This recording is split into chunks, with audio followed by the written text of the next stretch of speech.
Auzubillahiminash-shaytanir-rajim. Bismillahir-rahmanir-rahim. Assalamu alaikum students. Today our lecture is sixth lecture and again about the testing of hypothesis concerning the population mean for small sample sizes. Today we will discuss the tests of population mean concerning when the sample sizes are small, and this will relate to the topic of students t-test. This lecture is for BPA 6th evening. Course title is Applied Statistics for Managers and Department of Political Sciences, Bahauddin Zikri University, Multan. Today lecture we will briefly go through the background of the t-test, different versions of t-test, main uses of t-test and z-test, the comparison with the help of a numerical example, assumptions relating to t-test and distribution of t-test and normal distribution, and we will say the case studies, as well as compute by hand and interpret single sample t-test, independent samples t-test and dependent samples t-test. So this computation we will do in our next lecture, lecture number 7. Today only we will see the background, the versions of t-test, the main uses of t-test, its comparison with z-test, the assumptions relating to t-test and the distribution of t-test. If we see the background or the history of t-test, it was introduced in 1908 by William Cecil Gosset for the quality control of beer. Gosset published his mathematical work. It can be the t-test which he introduced and used to determine if two sets of data are significantly different from each other, and is most commonly applied when the test statistic would follow a normal distribution if the value of a scaling term in the test statistic were known. So the process of using the t-test is the same as of z-test, because in testing we have the same 5 steps and we follow the same procedure in using any test, whether it is z-test, t-test, f-test or ANOVA test. What are the 6 steps for significant testing? We will revise them. First we have to state the null hypothesis, then we have to state the alternative hypothesis, we set the alpha level of significance, then we calculate the test statistic which we have done in the previous lecture is z-test. We will apply z-test when we have a normal distribution, the population is well defined, its parameters mean or variance or standard deviations are known, and sample size is large. And here now in this our lecture 6 we are applying the t-test. So t-test have similarly z-test have the assumptions, but we will apply the t-test when our population is approximately normal, sample size is small, and the population parameters are not known. Then we use the estimated standard deviation, and in some cases it is known as, or it is called as, the population is not well defined. So after the test statistic we define the critical value for the value of the statistic, we state the decision rule, and we set the conclusion, or we state the conclusion. For testing procedure, we will first define the population of interest, we state the problem, we review the literature in our research work, we follow the same procedure, we determine if the problem is solved by prior research. If the problem is not solved, we state our hypothesis, null hypothesis and alternative hypothesis, which is also known directional hypothesis. We select a level of confidence, considering the consequences of error. We select a power level and determine appropriate sample size. We select 2 samples from the population, treat one sample with the independent variable and the other with the Dependent variable, we compute the mean, standard deviation and standard error of the mean for each sample. We compute the standard error of the difference and t. We determine the degree of freedom. We compare obtain t to critical values in a table of t, or read p value from a computer. Make a conclusion by accepting or rejecting the hypothesis at the given level of confidence, and determine the practical importance of the conclusion by calculating the size of the. So in this slide we will see what is meant by t-test. It means distribution and evaluation for group distribution, or t-test is about means distribution and evaluation for group distribution. Withdraw from the normal distribution. The shape of distribution depend on sample size, and the sum of all distribution is a normal distribution. T distribution is based on sample size and vary according to the degree of freedom. T distribution is t-test is also a useful technique for comparing mean values of two sets of numbers. It is also used for comparison, and it provides comparison with a statistic for evaluating whether the difference between two means is statistically significant or not. T-test can be used either to compare two independent groups or to compare observations from two measurements.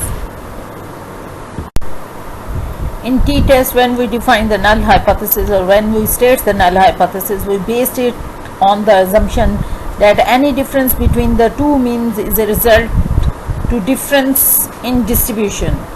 Remembering both samples run randomly from the same population. Comparing the chance of having difference in one group due to difference in distribution. Assuming that both distributions came from the same population, both distribution has to be equal. This slide also defines the t-test, that t-test is intended to mean to find the difference due to chance, or logically the larger the difference in means, the more likely to find a significant t-test. Different versions of t-test are available. First is single sample t-test. We have only one group and we want to test against a hypothetical mean. Second is independent samples t-test. We have two means, two groups, no relation between groups, that is people randomly assigned to a single group. Third is dependent t-test. We have two means, either same people in both groups or people are related, that is husband wife, left hand right handed, hospital patients and visitors. Main uses of t-test are due to which reasons the t-test is most frequently used test is, first is one sample location test of whether the mean of a population has a value specified in a null hypothesis, or second a two sample location test of the null hypothesis that the means of two populations are equal.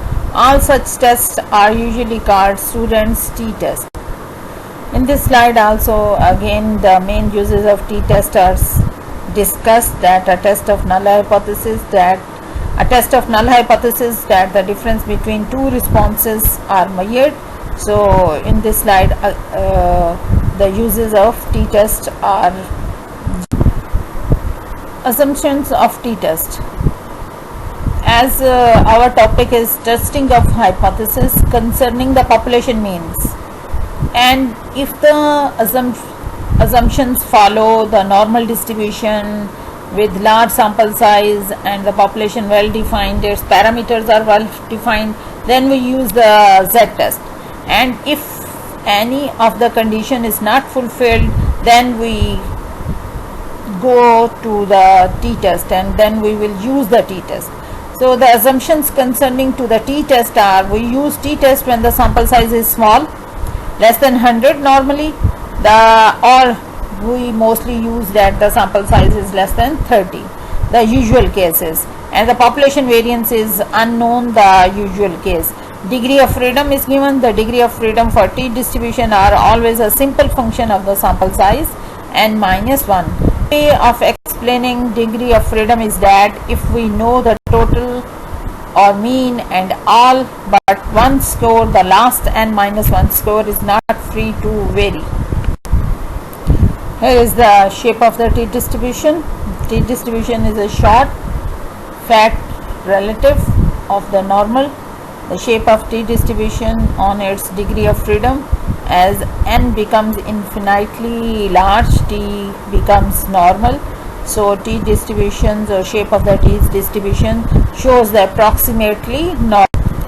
Revising the z-test, we can use z-test when to test the hypothesis about means for large samples n greater than 100, or we have discussed the condition of n greater than 30. We will consider the z-test, z statistic, which has the formula x bar minus mu over sigma over n square root, or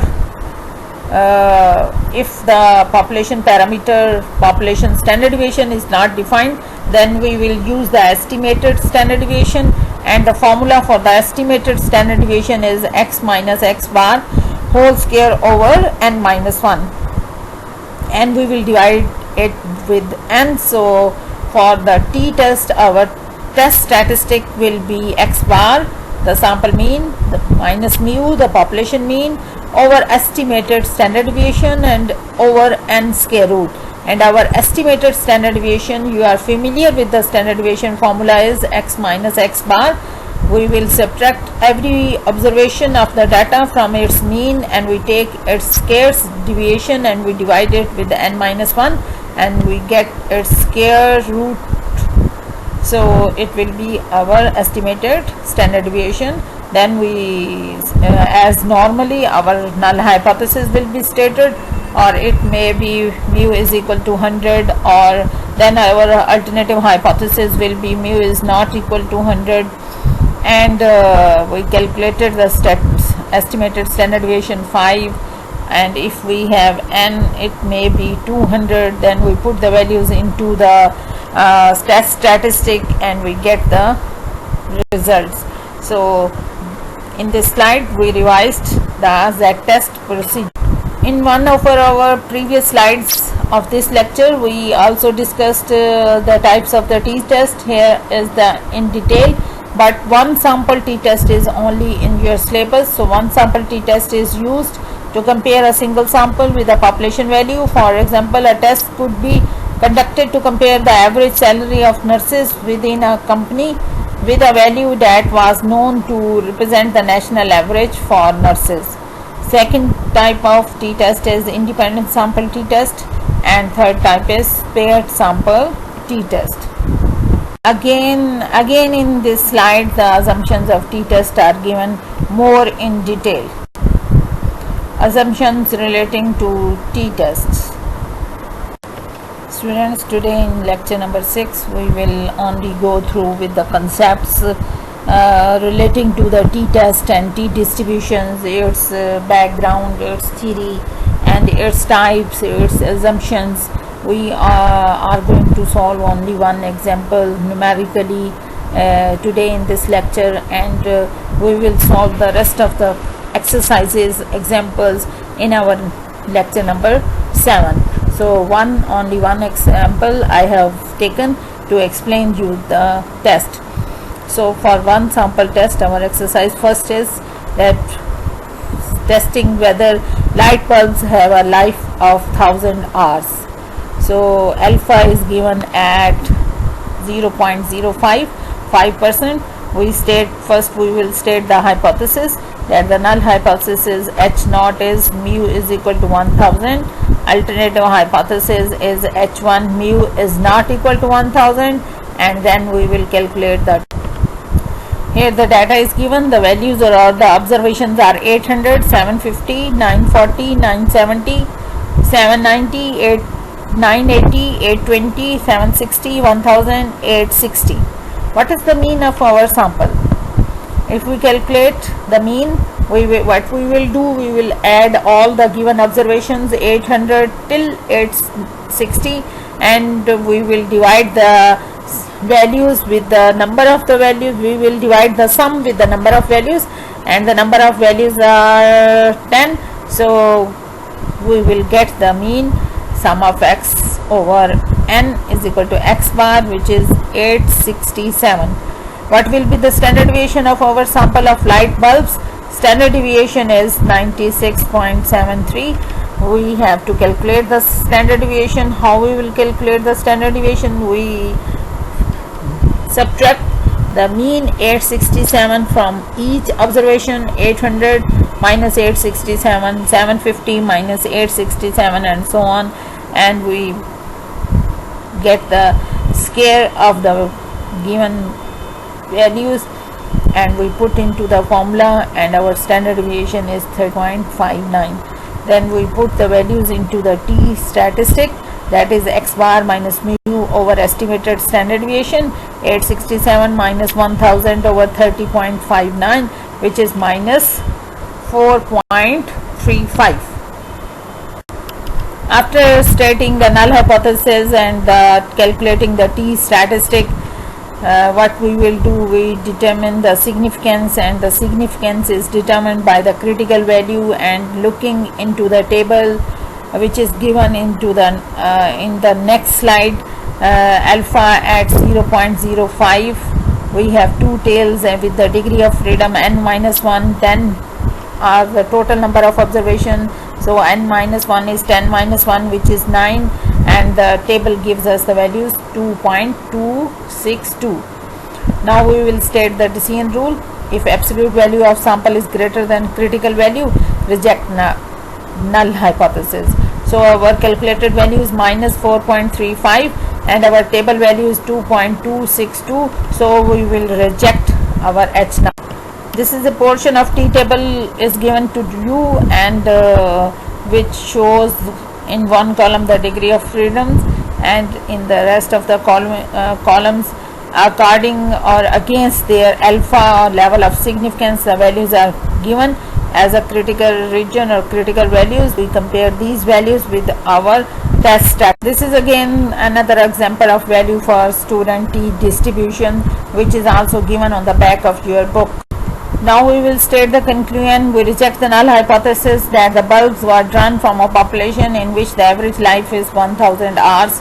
The difference between our sample mean 867 and the mean of the population 1000 is so different that it is unlikely that our sample could have been drawn from a population with an average life of 1000 hours. Different case studies are given to you according to the types of the t-test: one sample t-test, pair sample t-test, and independent sample t-test. Please go through it, that the concept will be more clear to you relating to the t-test. I am sure concept of t-test will be clear to you, and it will be more clear to you in our next lecture when we will use the t-test or t statistic for in our exercises or in our examples to test or make the use of t statistic. Thank you, students.